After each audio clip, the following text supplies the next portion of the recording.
Lake Forest Building Review Board. I'm Charlie King, Chairman of the Building Review Board. At this time, I ask members of the board to introduce themselves, starting to my left, please. Bob Reda. Michael Bleck. Monica Ruggles. The board is here tonight to work together with all of you, property owners, architects, neighbors, and interested citizens, to continue the long tradition that allows Lake Forest residents and businesses to work together to preserve the qualities and the unique character that make Lake Forest a special community. We recognize the personal importance of each petitioner's request. Our goal is to respect the needs and desires of property owners while balancing the interests of the community as a whole to preserve and enhance its architectural character and landscape streetscapes. For those of you who may not be familiar with the Building Review Board, the types of projects that come before this board are those in which the property owners are requesting a variance to allow a home that is larger than permitted by code, are seeking a demolition permit and approval of a replacement structure, or otherwise involve issues that could not be fully resolved by city staff. It is important to note that over 95% of building permits are issued by the city without the need for any board review. Thus, the board typically deals with the most challenging and sometimes controversial projects. The City of Lake Forest is committed to conducting open and fair meetings. To achieve that goal, the board has adopted meeting procedures, and all parties will be provided an opportunity to speak. These procedures are outlined on the agendas available at the back of the room. This meeting is also broadcast on cable television. Speaking on behalf of the entire board and city staff, our objective is to provide a review process that is thorough, fair, and without unnecessary delay. The next order of business is the approval of the minutes. And from the last board meeting, we did not have any minutes, so we'll move on to our next item, which is not on the agenda, but a very important item it is. We have three former board members here this evening. I'd like each of you to step forward, if you would, please. We have board member Steuart Trey,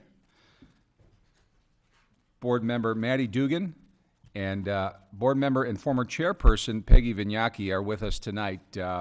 Last month was their last board meeting with us, and all three of these people made great contributions to the Building Review Board through the years. All three of them served their full 6-year terms. Peggy served actually as a chairman for the latter portion of her time on the board. Numerous petitions were dealt with and approved during their tenure. Building scale variances, demolitions, new construction. Some of the more large and impactful projects included the new development of Lake Forest College, some office buildings in Conway Office Park, and the soon-to-be constructed Whiskey Bar and Westwood Bistro. So great contributions from each and every one of you. And on a personal note, I really respect everything that you brought to the board, and we learned a lot from you during your tenure. So thank you very much. We do have a nice memento here for each of you for your time served.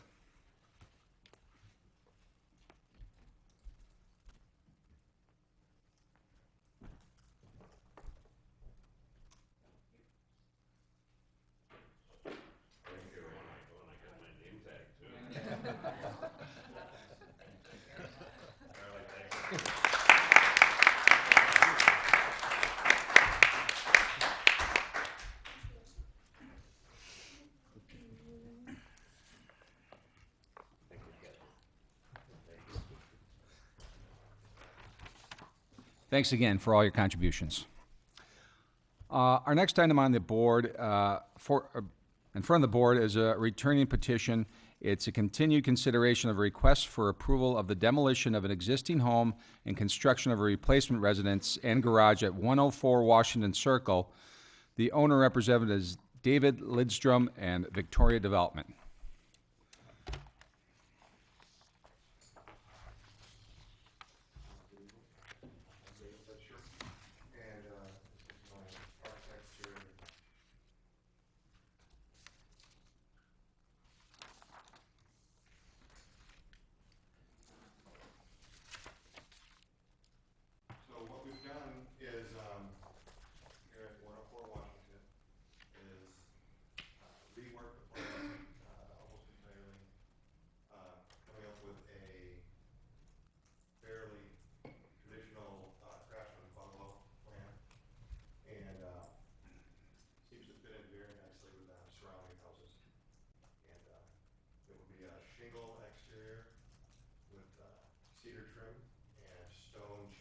stone supports for the columns. Here's a full porch across the front. You just turned the microphone on. All right, do we need to start over with my name? Or? I think we're okay. You can Okay. continue. Okay. So here's our front. I think the proportions worked very well. There was some concern from, let's run through the whole thing and then the rear elevation. We have two small shed dormers on the rear of the house, on the sides. Our north elevation, which is where the driveway is located, and a side entrance to the house. Our south elevation. And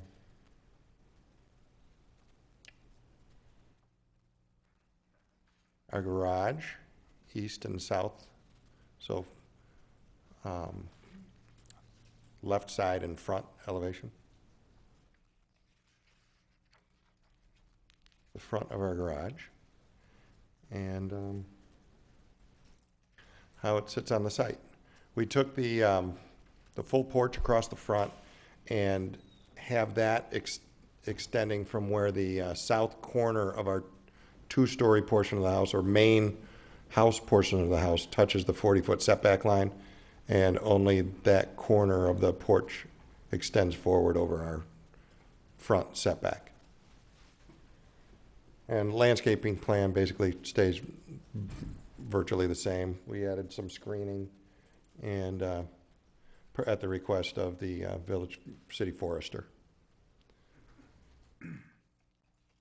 Here is our roof. We're asking to use a standing seam roof. The color is there on the floor. It's also here's kind of the grouping of materials we're looking at using, with the stone, the shingles, and the white is just there for the the color around the windows and the doors. This is what the stone will more like look like, with it's an irregular stone with a light mortar. On the floor is two examples of the blend, but they're just not in the irregular shape.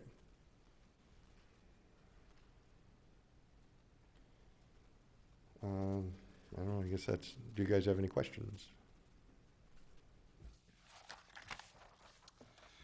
Thank you. Would the staff like to present their findings, please? Thank you, Chairman. This project has been before the board on two previous occasions for a demolition and a replacement structure. So the request before the board this evening is both for the demolition of the existing structure and the currently proposed replacement structure. The presentation this evening is focused mainly on the replacement structure, and that's because over the past couple months the board has expressed general support for the demolition, given the materials that were submitted at previous meetings to support the demolition request. With respect to the replacement structure, the petitioner has taken into consideration the comments that the board has provided over the past couple times the project was before the board. The mass has been reduced significantly. The forms have been simplified. There's some minor suggestions in the staff report for conditions of approval and for board input with respect to how the front balcony relates to the front porch, and how some changes to the column spacing may help visually support the balcony above.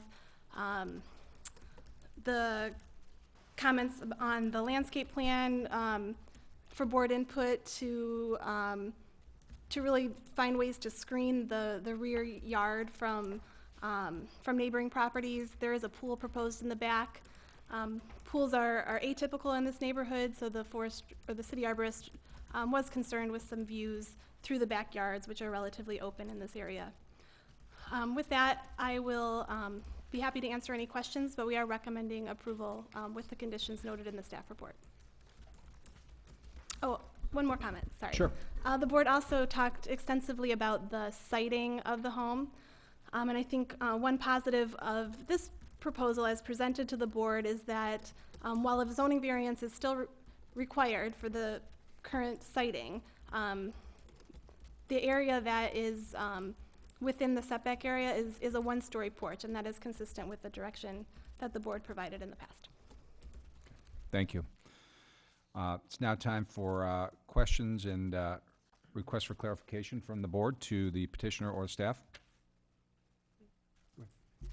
Guess I'll start. I have a few questions. I guess first of all, just start out with, one of staff's comments, and that's about the projected balcony on the front elevation. And I just wanted to get your thoughts on why do you think that's an important feature on the front elevation, and if that is consistent with the bungalow style?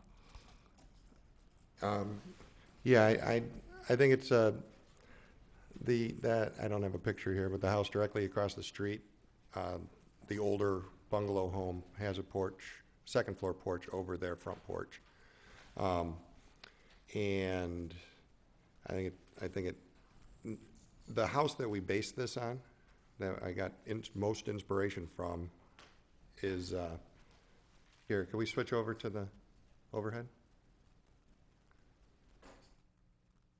Okay. Apparently not.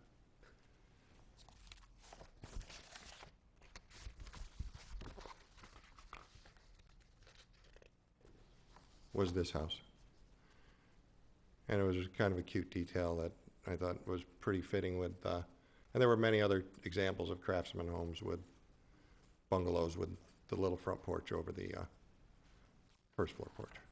So, I mean, it seems to me that staff is commenting just about the size of the balcony that you have in relationship to your porch, whereas like that image has, a relatively small projected balcony over the larger porch. So I think the question would be, would you be willing to look at that balcony a little bit further and see if you could kind of create more of an alignment with the columns below, so that there'd be, something consistent with the spacing of the, like, even that one has 4 newel posts across, where this you only have the corner post, so perhaps something like that. But that was one of my questions, which you answered, thank you. And then the stone that you're contemplating, you're saying it's an irregularly shaped stone. Now, is that also going on all the vertical elevations? Like, is the chimney? The chimney, Is the 2 chimneys irregularly and the, shaped stone? yes. Yes. Okay.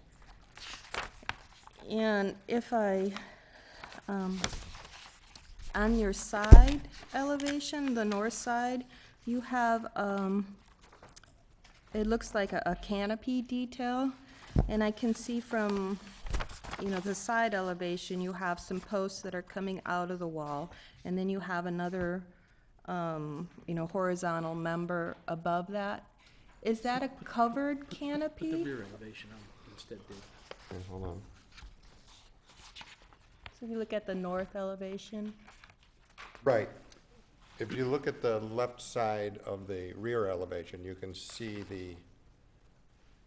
just the projection, and it would be a covered, it would be, have a flat little roof on the covering over the side entrance to the house. so you have the wood posts are projecting out of the side, and then you have a narrow board above that, which is open, like a rim board almost, and then you have another flat piece of, what material is that?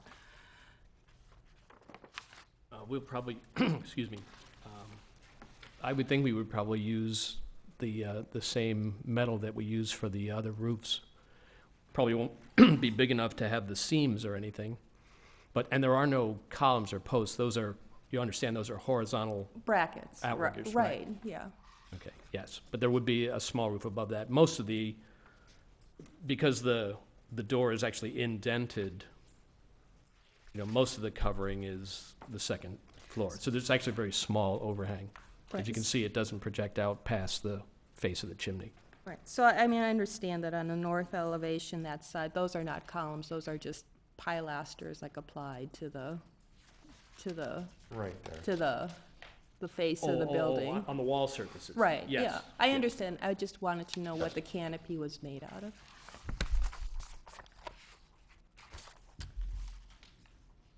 That's it for me.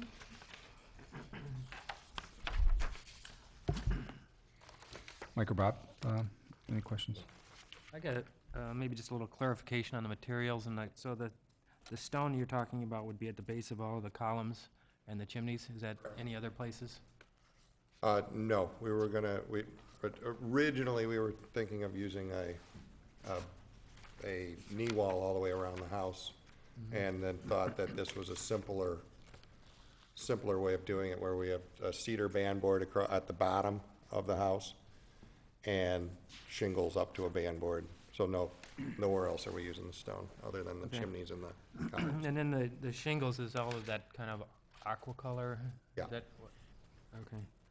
And then the other trim is the off-white or, Yes. okay. And then, So the windows would be white, all of the trim around the windows and doors would be the white. And the would columns? be the white, columns would be white? yeah.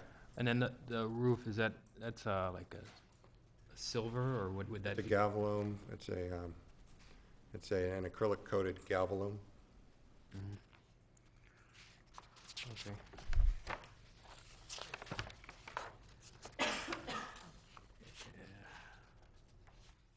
And then on the north elevation, the trellis type of detail that's there, is that something on the, what is that element between the two windows on the bottom right? Oh, yeah, that would be a cedar trellis for growing some plants. And then that same type of detail on the garage?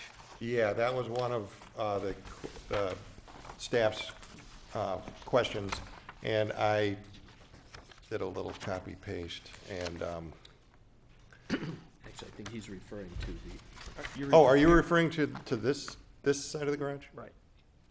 So in between the two doors, you're talking about that trellis, because they haven't seen. Yeah, and they that haven't same seen thing the other. appears on the north facade?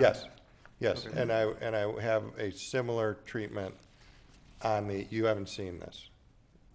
I eliminated the window on the doors, on the entrance to the garage, and I added a trellis detail to fill this space right here.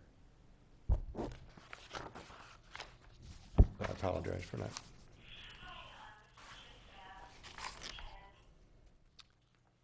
I'm sorry, I'm a little confused now. That is what you're proposing now compared to, this is the latest plan for that north face of the garage that it no longer has the narrow window. Yeah, correct. I addressed staff's comments before I came today, Okay. and I Okay, that's fine, just so we know what's the latest.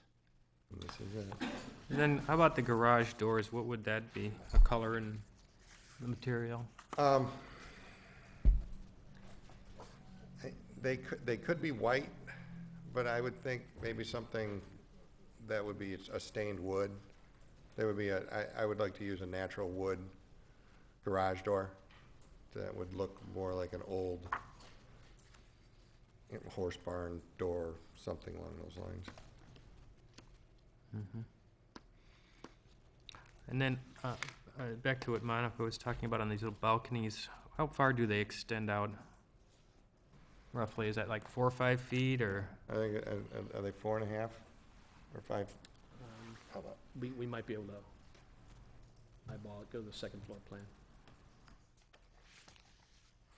So there's the porch is about 7 feet deep, and I believe the overhang is another 1.5 feet. So the entire depth of that porch roof would be 8.5 feet. So if I had to gauge, I'd say it's somewhere between 4.5 and 5 feet deep. I don't have a scale and a plan with me, so.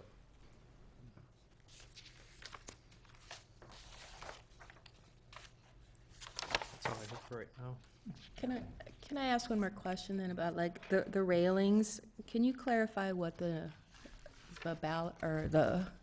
the balusters will be, what material they are, and what shape and spacing? Well, what we're looking at is a cedar. They would be cedar. At this point, that's what I'm thinking. And let's see if it's a better. Didn't we draw in the front? Yeah. And we're looking at a traditional craftsman style baluster where there's a solid board, and then there is. You describe. It's actually stolen from Green and Green, Pasadena. They're alternating wide, like a 1x8, and then a space, and then a 2-inch wide baluster, and then another space, and they alternate that way. But we would be open to another version if there's some problem there. Okay, and those are painted white then, or? Yeah, Yeah, the whole railing. yeah, those would match the And trim. that's consistent through, like on the rear elevation, you're not, it looks like it's like a glass panel or something like that, that's why. We just- left those lines out for clarity. So Okay. you could see the door and the side lights behind. So it would be consistent It throughout. would be the same- consistent. The front and the back balconies would have the same railing. Okay.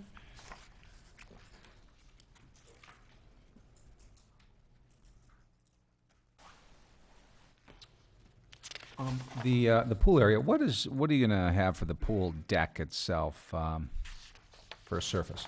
Well, it's gonna be a stone surface. Our porch on the front of the house is going to be like a bluestone or some kind of a stone. It will not be a wooden deck. And then on the same thing going out the back. Hang on, I'm going to something.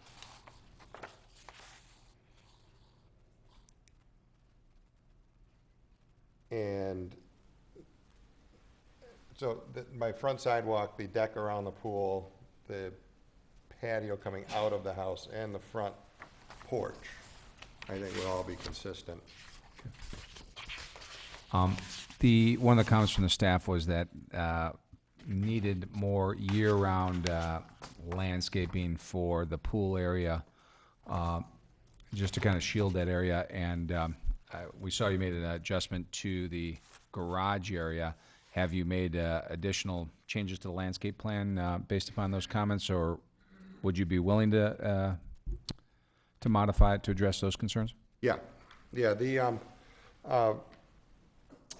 one of the architects over at Mariani has spoken with the forester and gone with his recommendations on this, and I can't read it, but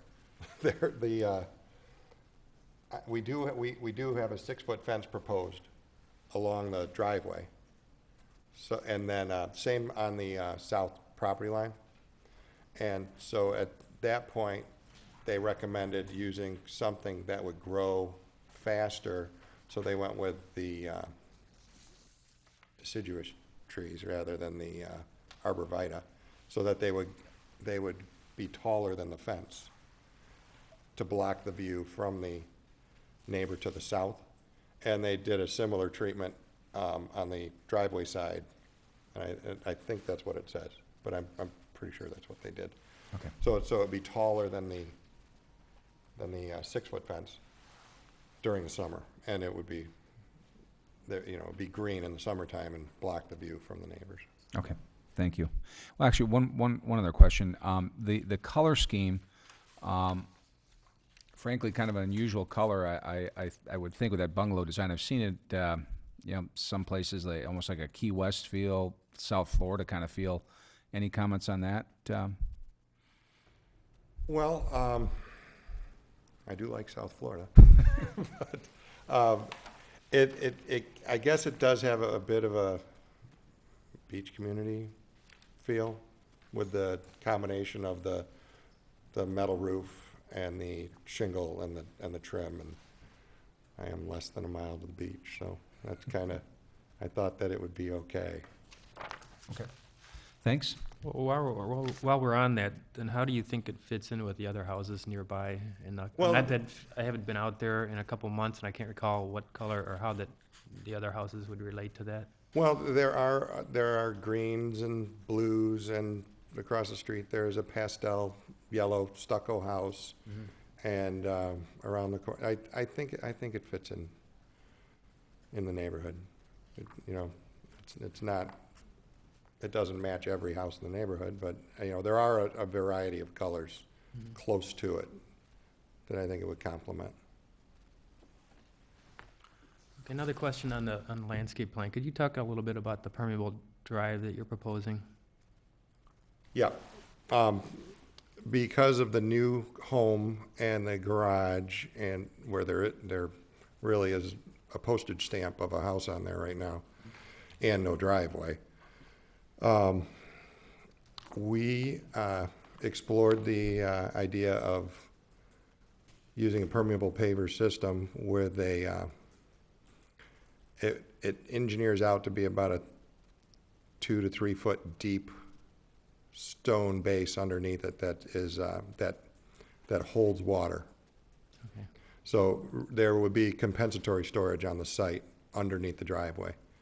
And the way it works is through the gaps in the stone, not the stones themselves. It's not like a permeable concrete or a permeable asphalt, which I don't really think is very attractive. It looks like a paver stone driveway, and then the grout lines, rather than being filled with stone or sand, they are a little wider, and they're filled with crushed gravel, and the water flows right down into the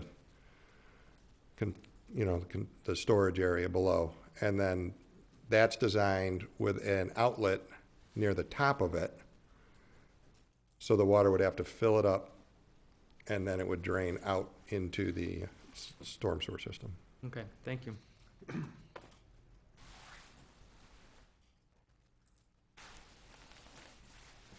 questions? Okay. It's now time for any person from the public wishing to come forward and comment or ask questions. Okay, seeing none. Any final questions from the board to the petitioner or staff? Okay. At this point, we go to board discussion and comment.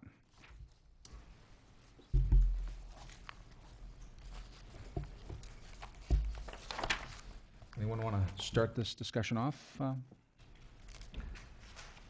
Guess I will start. I think my first comment is that I think this new home is a great improvement from the other petitions that came forward. I think it's a much more simple design. It's well organized. It's consistent throughout with the bungalow style.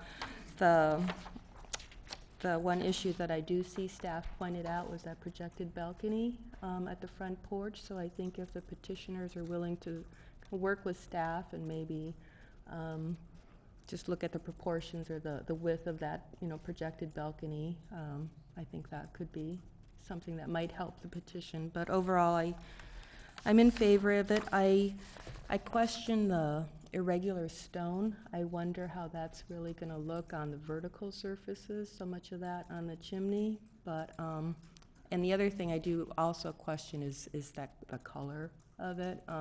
Yes, there are many different colors in that neighborhood and on that street, but they're consistent with a bungalow, which is started to relate with natural architecture and woods and forests and stuff. That color is not a natural color. So I guess I would tend to favor something that was a little bit more earthy than so beachy. And other than that, I think it's very close and much improved.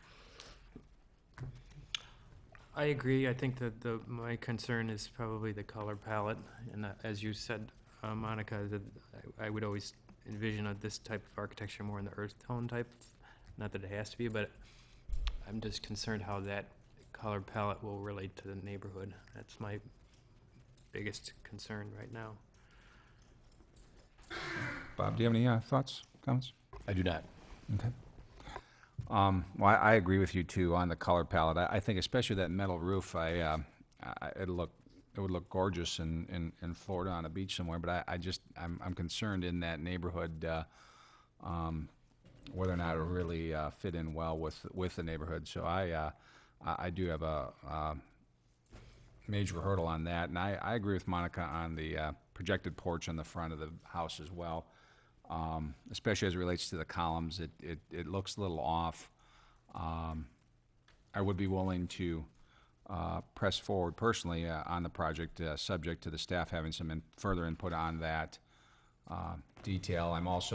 I'm still a little confused whether or not our staff is completely comfortable with the landscaping plan in the back and shielding some of that, the pool area from the neighbors. Would like to get further clarification on that the staff and the arborists, et cetera, have input on the final plan on that. I can hopefully provide that clarification. The city arborist has reviewed the plan. They have had conversations with their landscaper. The modifications that were made to the plan occurred on the south side of the property with some vertical deciduous trees that really do help to screen that area from the south. The area still in question would be to the north, so plants above the height of the 6-foot fence. Right now they're only showing 18 inches more shrub type plants in that area. Okay. So at this point, are we comfortable approving this, subject to some of our concerns? Sounds like, regarding the color palette, would you be comfortable approving this subject to changing the color palette or pressing forward with that, or maybe some additional dialogue on that? I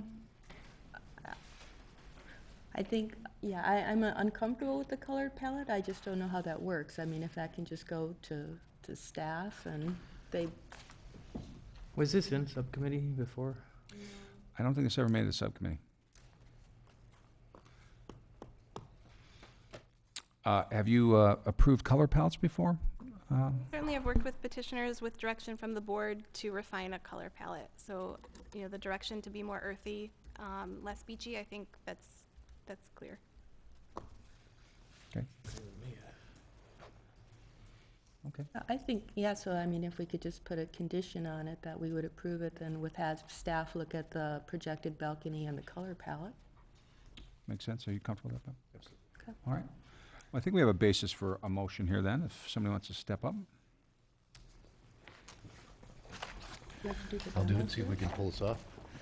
And I should say, we do have to approve the demolition as well. We've talked about it in the past, and we seem to have agreed on that in the past. It's okay, but I think for this purposes, again, we need to Do demolition, demolition first. Yes. Okay.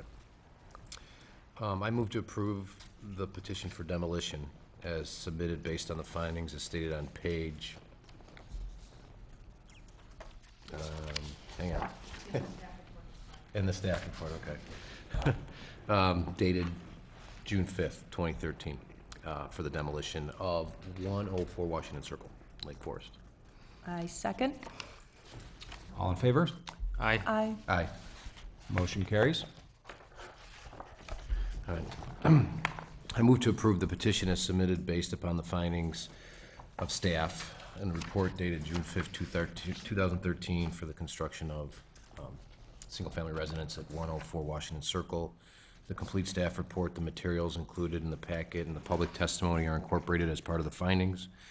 The approval is based on the following conditions, and those are the conditions that we just spoke about and as included in the staff report. Do we have a second? Second? All in favor? Aye. Motion carries 4-0. Thank you very much. Thank you. Nicely done. The next item on the agenda is a continued consideration of a request for approval of a new single-family residence on a vacant lot at 871 Buena Road. The owner is Kevin Davis from Fairfield Custom Homes. The representative is Thomas Budzik, architect. Good evening.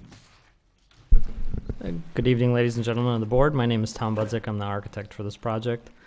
I'm going to go through the specific changes we've made from the previous meeting. Specifically, as you can see on the site plan, we have flipped the home on the site so that the garage and the driveway is now on the south end of the property. The home is slightly narrower than the buildable width of the lot, so we still have kept the home tight to the north setback line. And we've minimized the impact of the driveway on the large oak on the southwest corner of the property by kind of narrowing up it as it goes to Buena Road. In addition, we've added a rear deck. You can see a rear cedar wood deck in the back. It's about 12 feet by 20 feet. Given the grade changes in the back of the property, it was presumed that that would be a better alternative than to try and incorporate a patio off the back of the property. We've also revised the landscaping plan. As you can see here, we've now shown foundation landscaping around the entire property. We have some additional landscaping, accent landscaping on the front of the home, and at the request of the board, and to address some concerns of the neighbors to the south, we've added additional screening landscaping on the south property line that also helps to frame the property. Although not included in the original staff report, this was we do have a planting list now associated with that. I don't know if the city arborist has had a chance to look at that. It was submitted just recently.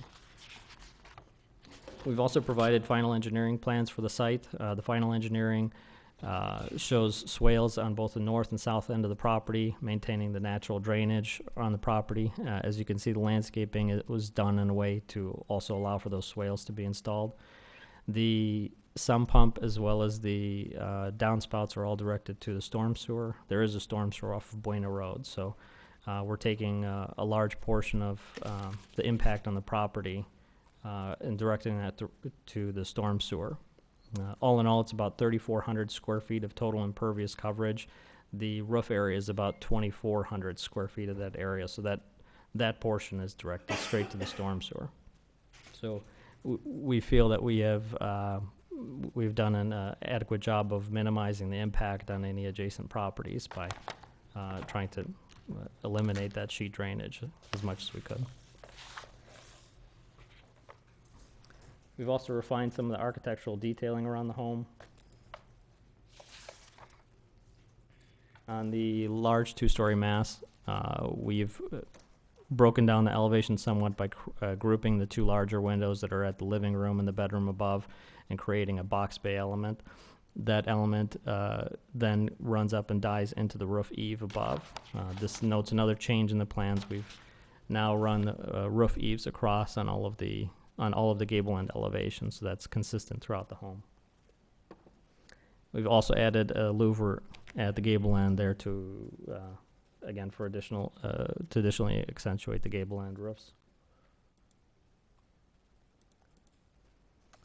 We've changed the chimney, so it's now a full masonry chimney. It's corbelled at the top, consistent with the colonial style, and has a clay chimney pot.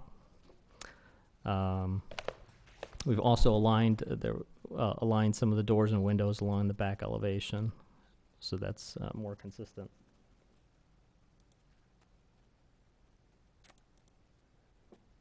And again, at the board's recommendation, we've revised the columns at the front entrance so that it's now a 12-inch column as opposed to the previous submittal, which is 8-inch. And then you can also see in this rendering, you can see the changes that we made to the color palette. Tried to make it a little bit more monotone than the last time. If you recall, it was kind of in a brown and gold color scheme. Now this is more of a gray, a medium gray. This is a PPG Cape Cod gray solid stain on wood siding, and the trim work is consistent throughout. It's a gray owl, a Benjamin Moore color. The windows will be white, and the only accent is still then the medium blue on the front door. The roof stays the same from the previous submittal. It's weathered wood asphalt shingle, architectural asphalt shingle. So those are the changes we made. If there's any questions now, we'd be happy to answer. Thank you very much. Staff? Thank you, Chairman King. Just a couple additional comments. This is another petition that was reviewed by the board at last month's meeting. I think that the majority of the comments that were provided to the petitioner at that time have been addressed. The most significant being flipping the house so that the garage portion of the house is now on the south side.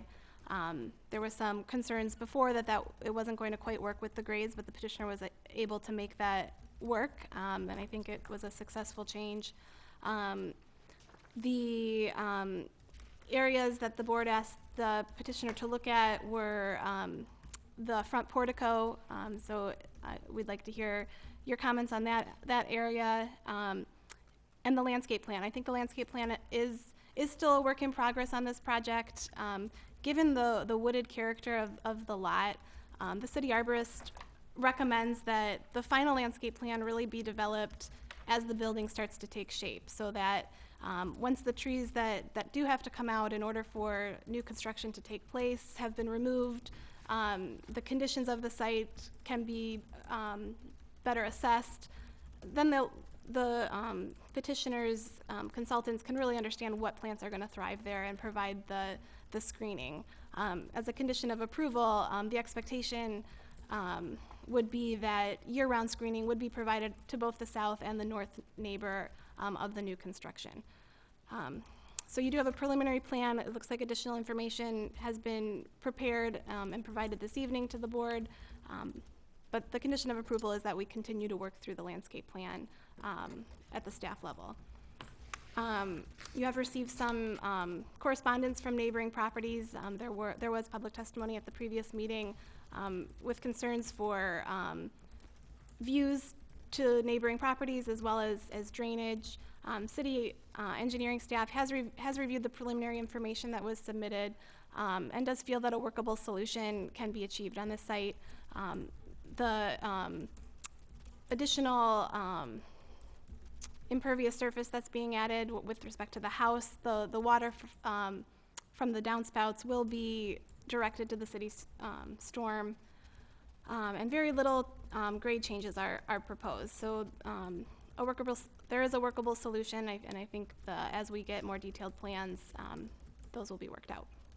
So staff is recommending approval of the project with the conditions in the staff report, and I'd be happy to answer any questions. Thank you. Time for questions, requests for clarification from the board. Mike, do you? I don't have any. I guess the only question I had are the windows simulated divided light, or Yes, they're simulated divided lights. inside and outside? Yes. Okay, thank you. That's it. Okay, thanks.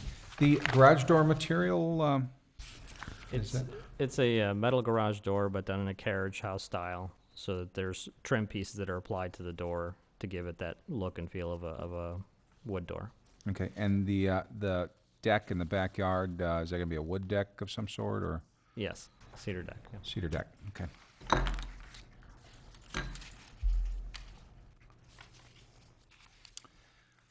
I don't have anything else, okay.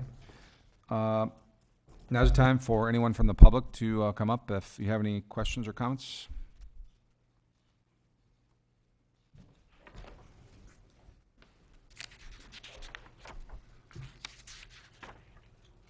Good evening. Good evening. I'm John Flusser. I live at 54 East Stone, the property directly to the east of this property.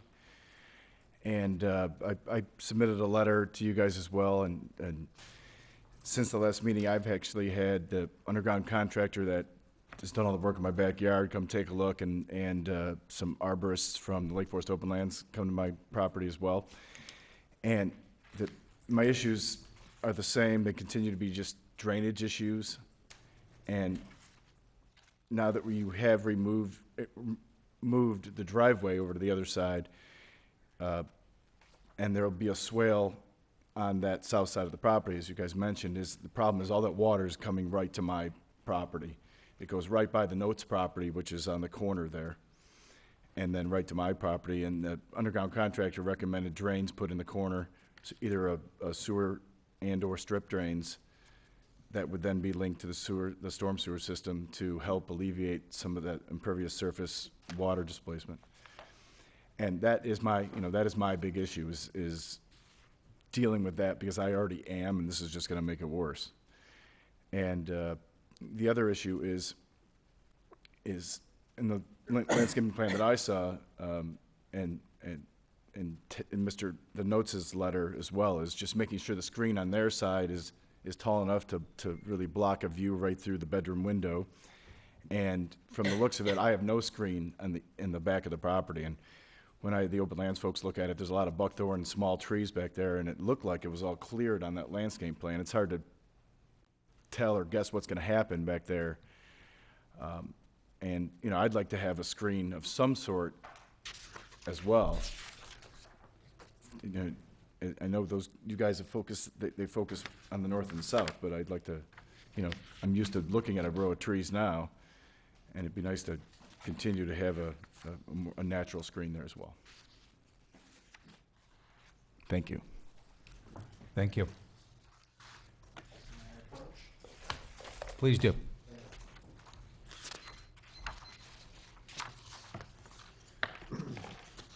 David Lutry. I live at 855 Buena, the property immediately to the north. And we were originally presented with the original plan that had the garage on the south, or the north side rather than the south side. And to us, that seemed like a fairly reasonable design, and mostly because there was no basement, I don't think, in the original design. Is that true? There was always a basement? Well, our concern is very much along the lines of what we've already heard, which is groundwater. We're kind of at the top of the hill. It goes down a little bit to this property, and our sump pump is running, periodically every day, whether it's rained or not.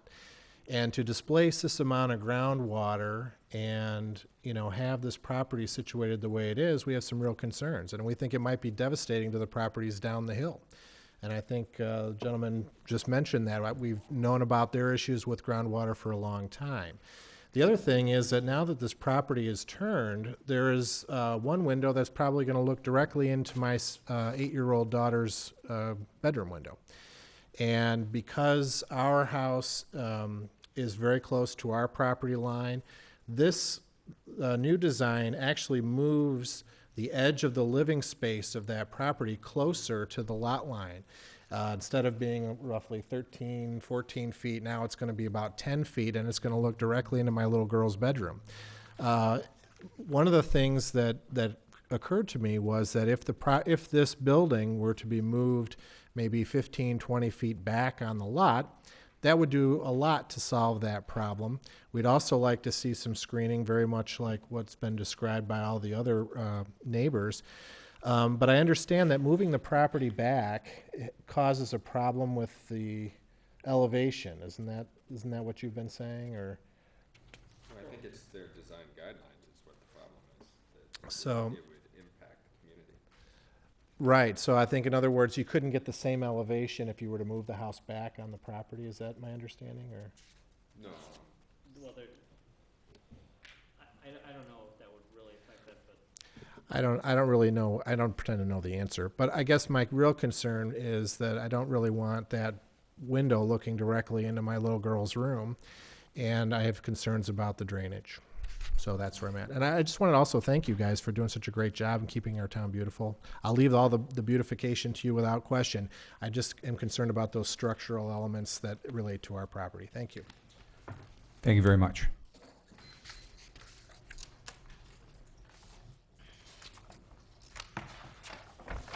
The petitioner would like to have a chance to comment on some of the issues, concerns raised there.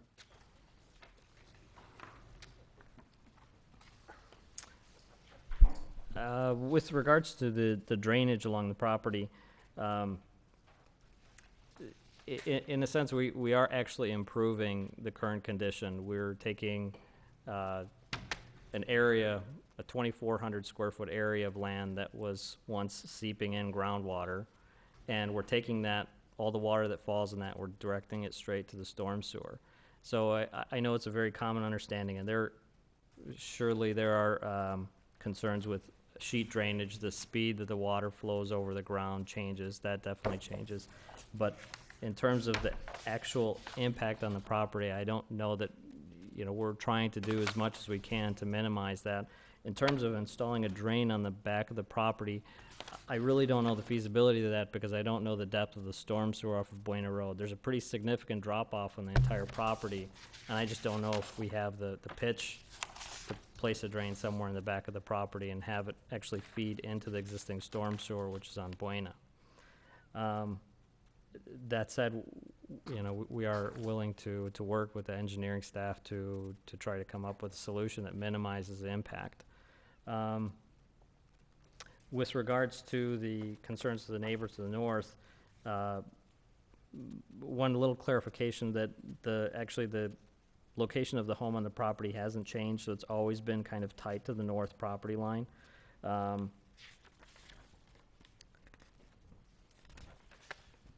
Just that the size of that. Sure, wall is absolutely. a lot different rather than Yeah. being, one story,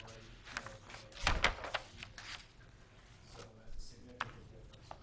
Yes, and we have looked at the windows in that portion of the house, and this came up with the design of that elevation in the first place, and it just happens to be a bedroom, and you have to have a window of a certain size in that location. There's kind of no way around that. You need to have an egress window in that location.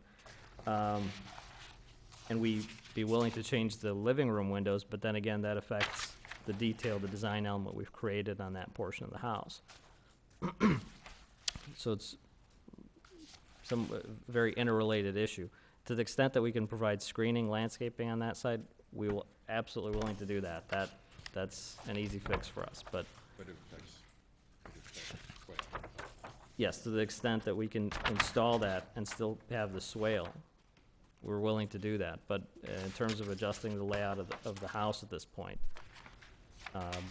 we'd prefer to handle it with other means. I don't mean to speak out of order, but is there? Excuse me, sir, if you're going to have a comment, you need to step back up to the microphone, please. Thanks.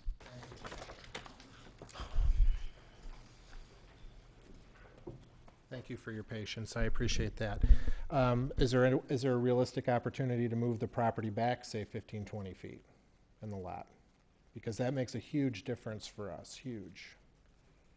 Well, I think it's fairly consistent with the community for the homes to be up to the setback line. So although it would be good for you, it would be kind of inconsistent with what's happening on Buena Road. All the homes are pretty much brought up to the property line and oriented a certain way. This would be kind of an outlier, especially some of the style to be pushed back further on the property. I'm not aware of that because we're on an angle, so I'm not sure it would Yeah. be noticeable at all, but Yeah. I'll take your word for it. Thank you for indulging me. Thank you. Okay, thank you. Any final questions from the board to either the petitioner or the staff? No. Okay, it's now time to go to a board discussion, comments, et cetera. I guess I'll lead it off in this case and thank the petitioner for some of the changes that you've made. Certainly addressed a number of concerns that the board had in the last meeting. We appreciate the flexibility and the modifications you made. I think it's a good-looking house. Drainage is a concern. We heard from staff that they believe there's a workable plan here that would not impact the drainage. I'm by no means an expert on engineering of that type and whether or not that can be done. I do trust that the city can get around a workable solution. The direction, the site of the house was based upon our recommendation last time to flip-flop the house. So, you're going to impact one neighbor or the other neighbor. I think this one is less of an impact to the neighbor to the north than the previous plan was to the impact to the south. It's not great, but I'm not sure if you really want to move that house back much, just given the streetscape nature of Buena at that point. So, Well, I'd like to thank the petitioner for working with us and making the changes that he made. And I think when you take a look at the house to the south being a corner lot, that's a little bit different situation than the one to the north, because the house to the south doesn't have the backyard like the other houses. And I trust that the staff will let them work with them on further developing a landscape plan, and engineering will certainly look closely at the drainage. And it sounds to me like the petitioner is will consider the feasibility of extending to the storm sewer to the southeast corner if there's sufficient depth on the sewer. So I don't know what more you can ask them to do. I think they've done a fine job with it. Yeah, I agree with both Mike and Charlie. I think that, you know, the petitioner can work with staff on the drainage and the landscaping as the project moves forward. Those were great ideas, and I did want to comment the portico, I think, is, you know, consistent with the home. I think there's a nice simplicity with the style. It's, you know, elegant and works well, and the color palette again also seems appropriate. You know, kind of, you know, the gray colonial type of look, and the you know, the alignment on the street I do think is an important part of a neighborhood. You know, that the homes are consistent along the street edge, and I am in favor of the petition. Bob, any thoughts, comments? No, I'm in favor. Okay, thanks. All right, do we have a motion? Sure. I move to approve the petition as submitted for the construction of a single-family home at 871 Buena. Also stated on the staff's report dated June 5th, 2013. The complete staff report, the materials included in the packet, and the public testimony are incorporated as part of the findings. And the approval is based on the conditions that are stated in the staff report. Second. All in favor? Aye. Aye. Motion carries. Thank you. Thank you very much.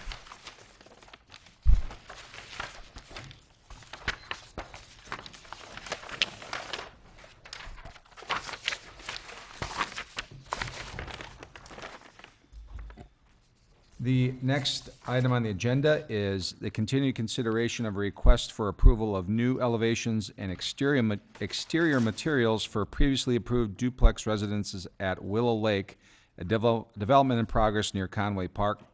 Willow Lake is accessed from Field Court and is located north of the Brunswick Office Building and east of the Lake Forest Graduate School. The owner is Wells Fargo Wholesale Banking Commercial, with developer Todd Fishbein from Red Seal Development and Representative Douglas Buster from BSB Design. Welcome, gentlemen.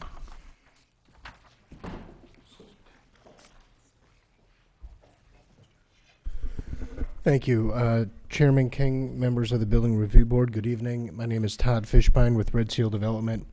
Very briefly, I just want to go over some history here and turn it over to Doug and let him take you through the changes that we've made. Just by way of background, we met with the BRB in April, then had a very good subcommittee meeting, a lot of staff work that went on after that. We came back in May, presented a lot of those revisions, and weren't quite there yet. Worked with staff, I should say BSB worked with staff very closely over the past month, again, trying to hit all of these points. And what we're going to do tonight is similar to what I did in my narrative or statement of intent, and that is to really focus from the beginning until now, what did you ask of us and how did we respond? Doug Buster from BSB is going to present that briefly, and Mark Kerensky is here. I didn't see any real issues or questions on landscaping, so we're not going to present that again tonight, but if you do have any questions, we're all here and available to answer those. And with that, I'll turn it over to Doug.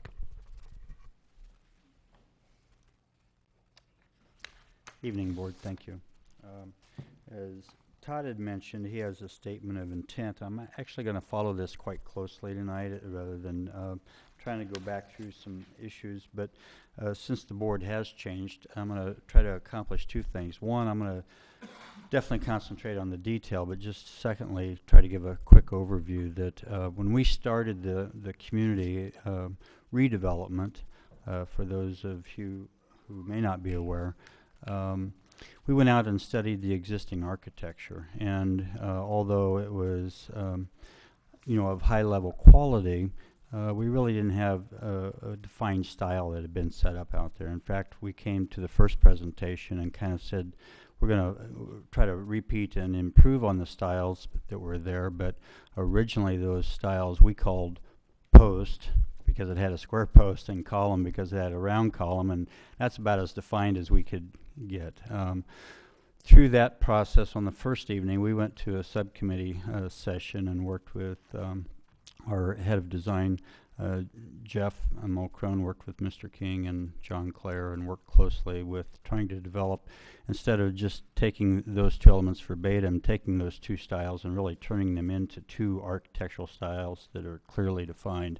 And this first slide is kind of the result of that. The square column existing product out there, we've really added, with help of the subcommittee as well as Megan and Kathy through staff meetings, key details that establish the square column into a European country, and I'll have additional slides that really break down that information more thoroughly. And then the column style, we've because of the round column and tapered column, we converted that to classic revival, and think that through the last 2 subcommittee meetings and 3 staff working sessions, we've tried to develop even further on those. I'll start with the classical style. The details, item number 2 in Todd's report is the exterior detail and the variety of detail. We've really worked hard, particularly in classical style. Some of the comments and changes that have occurred is we've changed the height of the brick wainscot to undulate across the front so that it's not one single height. Classic revival does have the brick element rather than the stone. All the gable ends have a returned eyebrow element. Originally that was a little larger. Through staff comments, we've narrowed that to a more classic depth on that eyebrow. And the window patterns have always been 9/9, which is a historical element of that particular style. The gable ends, we've actually gone to a slightly narrower siding than the base siding. And we've decided there is no color change. We'll do a depth and expanse change on the siding itself, but no differentiation in color.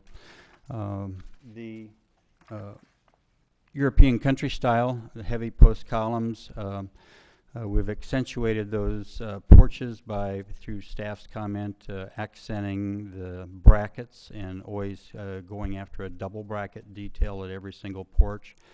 The gable ends, particularly on the European country, we've added a vertical board and batten with a projected louver element that is consistent on every European elevation and on every gable end detail. The window patterns here are 9/clear and a little more of a country approach to that. In terms of some additional elements, the European country has a wood finished looking door that has arched pediment and a continuous pediment detail between the 2 doors through staff comments, and the classic revival has a similar color palette on the door, but a much more classical detail, windows on top, square pediment, and we just really want to make the differentiation since these are both front and side load garages. We wanted to deal with the garage doors in particular and get that detail right, and I think through the subcommittee with Mr. King and Claire that those elements were brought out and enhanced. Particularly some of the issues working with subcommittee and with staff was to more highly define the details on the porch elements. The existing community was all pretty monochromatic. They all had a lattice detail, 45-degree lattice detail, and not much more information than that. On the European country, we've always chosen to do a gable detail over the porch. If it's covered, sometimes the porch is uncovered, then if it's covered, and then sometimes we offer that as a screen porch option. And the material below the porch element is a vertical siding that helps add to the vertical siding that's in the gable end, and we think that that character relates better than the lattice. On the classical style, again, with or without a porch, and with the porch roof, the opportunity to close it in and screen it in.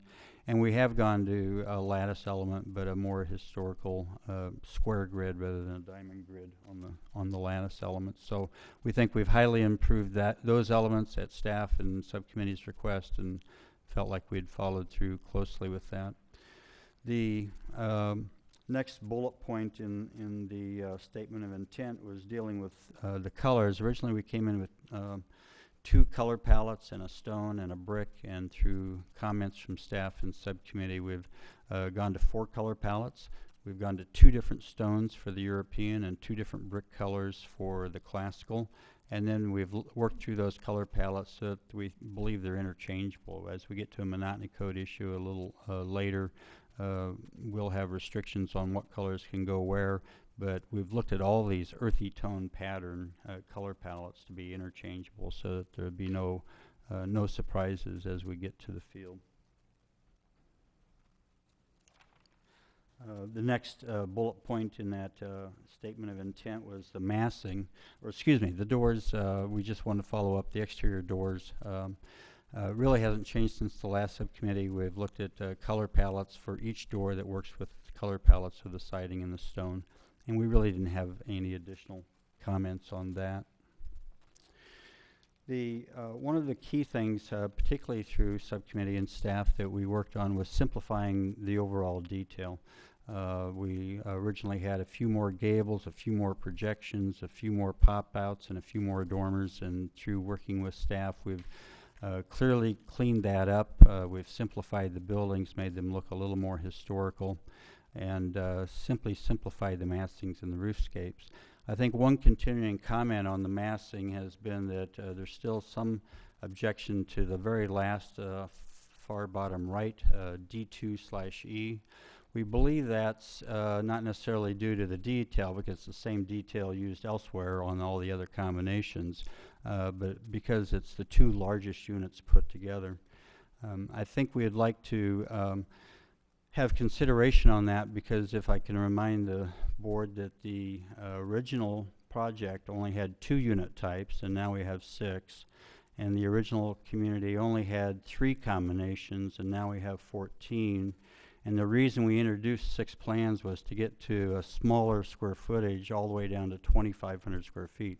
The 2 original plans were 4,300 and 4,200, so every combination in that community originally would have been that massing, and every unit in that original community would have been that square footage. So we've highly improved on that, and we've done part of that because we don't believe the market is there as it was 5, 6, 7, 8 years ago. We went to smaller units. We thought it would be a much better market condition for the community and for the developer. But in case we do have 2 people who want the 2 larger units and need them side by side within the community, we really couldn't feel like we could be limited to that. So unless there was an objection to some combination of the massing, we felt that the D2 and E was still critical to be requested of both staff and the board to be accepted. An additional item in the statement of intent is the light fixtures. Just as a reminder, the European, we chose a bronze colored metal and chose 4 different lighting packages for the European, and in the classic we chose a black flat metal that has additional 4 styles. And in all cases, at staff's request, we've gone to a frosted glass on every fixture so that the glare throughout the community is reduced and not overpowering. One additional comment is on the windows. Originally we did not have integral mullions both inside and out. We were looking at mullions just between the glass. Worked closely, particularly with Megan, and we finally have been convinced to do mullions both inside and out, and obviously that'll add a great deal of detail and authenticity to the community.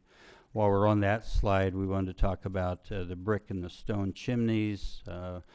We've corbelled the top on both. The stone, we've created a limestone inset, and we have a pot-style roof cap, have a limestone lintel at the bottom of those details. And then particularly one issue that was continually coming up, we are using a 2-inch stone material that we wanted to be assured, and you wanted to be assured, that it looked authentic and real, which it is. It's real stone, just cut thin.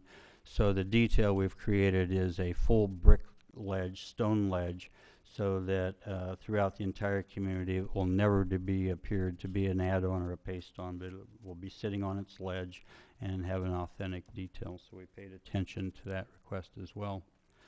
The next bullet point item was, if you remember, the question about of the 14 combinations, we had 4 combinations that had a pair of doors facing both front. And through working with staff and committee, we couldn't be assured that that would happen often. We can't tell you today what the selections would be by the home buyers or which combinations they'd put together. But at the end of the day, we felt the request was either to minimize or to eliminate a pair of front-loaded garages. The developer has chosen to develop a plan, a new floor plan that actually eliminates any possibility of any pairs of front-loaded garages. So this exhibit simply shows that at any pairing, if one garage is facing forward, the other garage door is facing sideways, and we think that'll be a great enhancement to the overall community and finished. An additional item in the statement of intent is monotony restrictions that really have not changed, but we just wanted to reiterate that through the 2 different architectural styles, through the 4 different color palettes, through the 2 different stones and the 2 different bricks, and all the combinations of 14, you're virtually guaranteed that the same, if you read this clearly in your own packet, that you will not have a monotony issue, that we'll have colors that are complementary to each other. We won't have the same building next to each other in terms of this architectural style. Maybe the same floor plan combination, but not the same architectural style, and alternating color palettes both adjacent on either side and across the street. So it's pretty thorough monotony restriction that the developer has committed themselves to, and we've stuck with that. And then finally, there's just a change of brick color and a change of stone color and an actual change of materials that are shown here on the floor. We're using the same slide to reiterate that, but we've changed to Fond du Lac Cambrian blend, Fond du Lac rustic for the 2 stones, Boral Virginian and Triangle Cape Cod for the brick, and then granite, gray, clay, maple, and linen for the siding colors. So they're all earthy colors. They will all be accentuated by somewhat of an off-white linen trim, and I think it's going to be pretty nice as it's put together. So with that, I just reiterate, I mean, some of the details we didn't touch on where we worked on band boards throughout. We worked on adding cove molding in certain areas. We've paid a lot of attention to very minute details that I think will really bring some authenticity, and we hope you accept our proposal here tonight and open for any questions. Thank you very much. Staff report? Thank you, Chairman King. I guess I only want to point out that this project has improved tremendously from the first time that the board's seen it. You know, this is a unique development. They are working with a unique circumstance of coming into a development that had recently stalled and picking up where that developer left off and trying to find something that's marketable and that will succeed in the future. So the petitioner felt very strongly that the amount of diversity and the amount of choices that they're providing with respect to the floor plans will help achieve that goal of completing this development. The buildings certainly are large. They have a lot of complexity, but I think there are mitigating factors. You know, the streets are curvilinear. There is opportunities for diversity within the development in terms of the massing. And also the work that the petitioner has done on the detailing, I really do think will help make this community feel more diverse and not as similar as the buildings that are out there today. If that development had been built out, it would have been a very similar development. So I do think that the proposal before the board this evening will help achieve that while being compatible with the buildings that are there now. So I think that the petitioner has addressed a lot of the concerns, and I look forward to hearing the board's comments this evening. We are recommending approval with the expectation that as this development is built out, staff will work with the petitioner to maintain a matrix so that the monotony standards are adhered to and that we don't have two buildings that are exactly the same next to each other within the development. Thank you. It's now time for any questions from the board to the petitioner or staff. I have questions for staff. I was present at the meeting when the project first came to us, and then almost immediately it was sent off to subcommittee, which I totally understand. So my question is, typically we take every individual house that comes in front of the board and we examine all 4 elevations. It's a complete project, and now what we're kind of looking at here is like there's a multitude of different houses that could possibly be built, but yet we don't see all the different elevations of it. So is this like a special case because it's in a special subdivision? This is absolutely a unique situation. It's not uncommon. The board has done this type of approval in the past where a developer has identified standards for the design. The character studies are a good example of that. Standards that will be adhered to as the development moves forward. So the board is really weighing in on those details, the overall character of the architecture, and then as each building is reviewed at the staff level, we look at the projects based on the board's input and direction for final approval. So then let's say the developer starts building a unit and it's an A and a B, right? And then that comes to the city to go through the permitting process, and then does staff review each of those elevations and verify that it's, consistent with the style, the massing isn't too complex, and you know what I'm trying to get at? I mean, I only see the front elevation of like the styles. I don't see all the other elevations. So I feel like, we're so cautious with all these other projects, and then this one, it's sort of like, oh, well, you've picked, you're consistent with your detailing, but you can do anything you want with the massing. The answer is yes. As these come in for permit, staff will review all 4 elevations for consistency with the details and the architectural styles that are presented to the board this evening. Because it's such a complex project, it would be difficult to review each one in this forum. So this is the typical, it's not typical, but in the past, this is the type of review and approval that this type of development has gone through. And we've seen it be successful in other developments. Okay, so is that something then, like in the ordinance, like this is a planned community? Because I mean, like it's not, okay, like when we were looking at Washington Circle before, each of those houses is unique.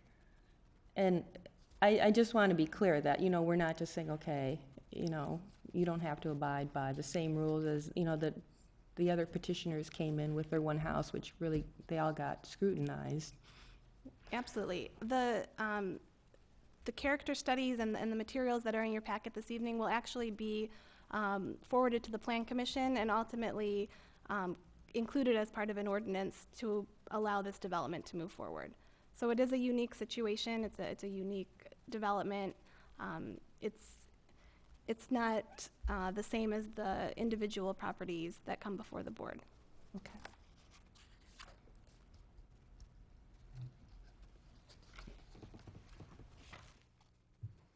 Bob or Mike, any questions?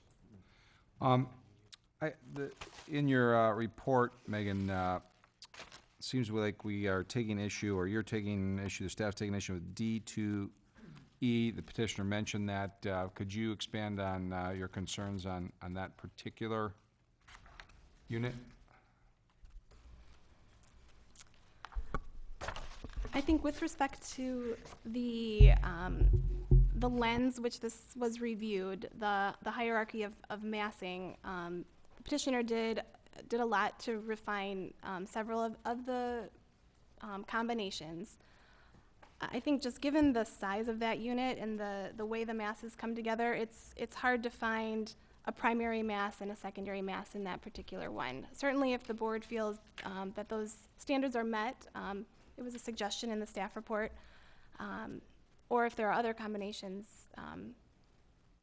it's open for board discussion. Thank you.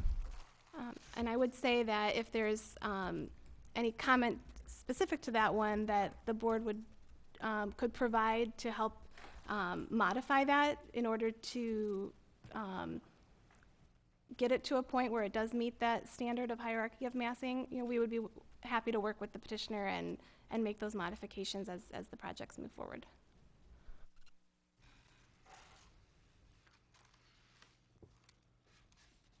Any other questions from the board? Okay. Is there anyone from the public that would like to comment on the question? Okay. Petitioner, have any comments on? No, really just one quick clarification matter. Megan, we spoke about a window aluminum versus vinyl clarification in the staff report. If you wouldn't mind clarifying that for the record, that'd be great. Sure. There was an error in the staff report. The proposed windows are vinyl and not aluminum. So the staff report noted aluminum. The proposal is for vinyl. I think the more important piece is that a high quality window be proposed and installed in those buildings. Thank you. Okay, any final questions from the board to staff or the petitioner? Okay. Now time for board discussion. And I'll lead it off since I was on the subcommittee for this, and I appreciate what the petitioner's done here over the course of the, pretty much all this year, meeting with us in the subcommittee and making, some pretty major modifications, some well thought out changes to materials and elevations, and really bringing this to the point where we are. It was a very, very lengthy task, and appreciate your patience with us and the staff and getting us to this point. So you're to be commended on that. And personally speaking, I like where this project is now. I think it's an attractive project. The two styles that we have now that we've come up with and the materials used, I think are attractive, and I think there's going to be a fine addition to Lake Forest. I personally don't have a huge issue with the D2E units. I think there's just limitations of what you can do with kind of a duplex construction, and I appreciate the comments of these being the two largest units. Sometimes they're not going to come together perfectly. Again, that's just my personal viewpoint on this, and open it up to the rest of the board on their comments. Well, it's just an option. It may never come to fruition. So I'm in favor of the petition, and I can support it. I can support it. Well, I appreciate all the work that everybody's put into it, and I can see that, the detailing that has gone into each of the styles. There's a lot of hard work on that, and I appreciate that. I am personally just uncomfortable with having, this type of development with these kind of neo-eclectic homes in it. It just, to me, is not something that is traditional in Lake Forest. It's like this planned development with, this kind of, track housing that reminds me of the 80s and 90s. So, if this is something that you know, is within Lake Forest, you know, ordinances that it's allowed, that's, you know, something. But I think there's a lot of complicated masses. I don't really know what's happening with all the different units and how they're being put together, and I appreciate the work gone into it, but I just am not really completely supportive of it. Okay.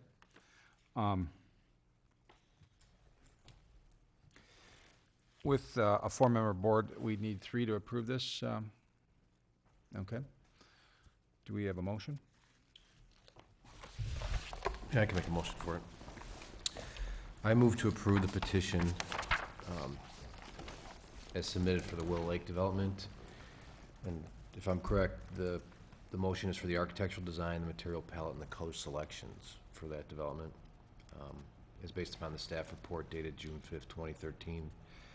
The complete staff report, the materials included in the packet, and the public testimony are incorporated as part of the findings. The approval is based on the conditions as stated in the June 5th, 2013 staff report. I'll second that. All in favor? Aye. Opposed? Aye. Motion carries 3 to 1. Thank you very much. Appreciate the efforts. Thank you. A quick question, then a comment. So how was D2E treated in the motion? Is that approved with the rest of them? Or okay. And I just want to make a quick comment. You know, I've been doing this for over 2 decades, and sometimes you go through a process like this, and the end product ends up better, and sometimes maybe not. As I was watching tonight, I want to thank you all and staff especially, because as I look at where we are today versus, you know, when we looked at the first set of designs, we thought they were fantastic. When I look at this now and then going back in hindsight, through the subcommittee's help, through the BRB's help, and especially staff and especially Megan, all of her time and effort into this, we really have ended up with a better product that we are more excited about, that we think is going to be a great addition to the community. So thank you for the time and energy that you all put into this as well. We appreciate it. Thank you very much. Congratulations and best of luck.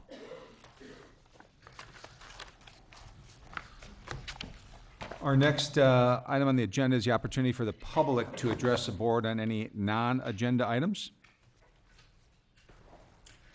Okay, seeing none. Any additional information from the staff?